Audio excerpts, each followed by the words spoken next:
नमस्कार आठमली समाचार आपको स्वागत जनाऊँ मु करुणाकर आसतु नजर पकईवा आज खबर उपर सानहुला सर्कल स्तरीय विदायकालीन संबर्धना सभा अनुष्ठित 3 जन अवसरप्राप्त शिक्षक शिक्षयित्री को भावपूर्ण विदाय।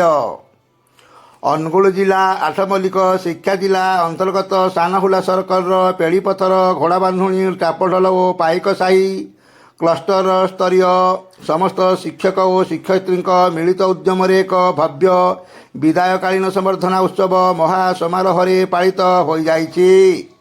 पाइकसाही पीएमसी राधामाधव सरकारी उच्च विद्यालय प्रांगण में अनुष्ठित यह उत्सव शिक्षा क्षेत्र में निजर आजीवन सेवा प्रदान करी अवसर ग्रहण करिथिबा 3 जन गुरुजन को अश्रुल आखि और भावपूर्ण परिवेश मध्य समर्थित करा जाइथिला।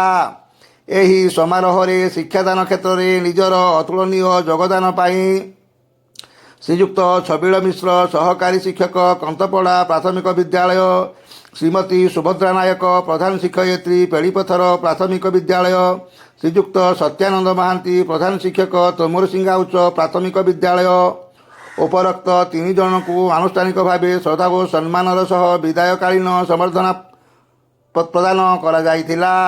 उक्त कार्यक्रम रे अतिरिक्त गोष्ठी शिक्षा अधिकारी श्रीयुक्त कैबल्य कंवर मुख्य अतिथि भाव जोगदे प्रदीप प्रज्वलन पूर्वक उत्सवर आनुष्ठानिक उद्घाटन करथिले। से निज वक्तव्य अवसरप्राप्त शिक्षक मानकर निष्ठा और शिक्षा क्षेत्र को सेमानकर अवदान को भूषीय प्रशंसा करथिले। सभारे स्थायी सभापति श्रीयुक्त नृसिंह चरण नायक सभापतित्व करिथिबा बेले उपसभापति श्रीयुक्त अनुप कुमार साहू एवं संपादक श्रीयुक्त विजय कुमार प्रधान कार्यक्रम को सुचारू रूपे परिचालना करथिले। शेषे श्रीयुक्त सुधाकर साहू उपस्थित समस्त अतिथि और शिक्षक शिक्षयित्री मानक आंतरिकता धन्यवाद और अभिवादन ज्ञापन करथिले। एही समारोह को सफल करिबारे 4टी जाक क्लस्टर समस्त शिक्षक और शिक्षयित्री सक्रिय भाव अंशग्रहण करी पूर्ण सहयोग प्रदान करथिले। संपूर्ण कार्यक्रमटी को अत्यंत आनंद उल्लास और श्रद्धापूर्ण परिवेश मध्य सांग हो जाइथिला।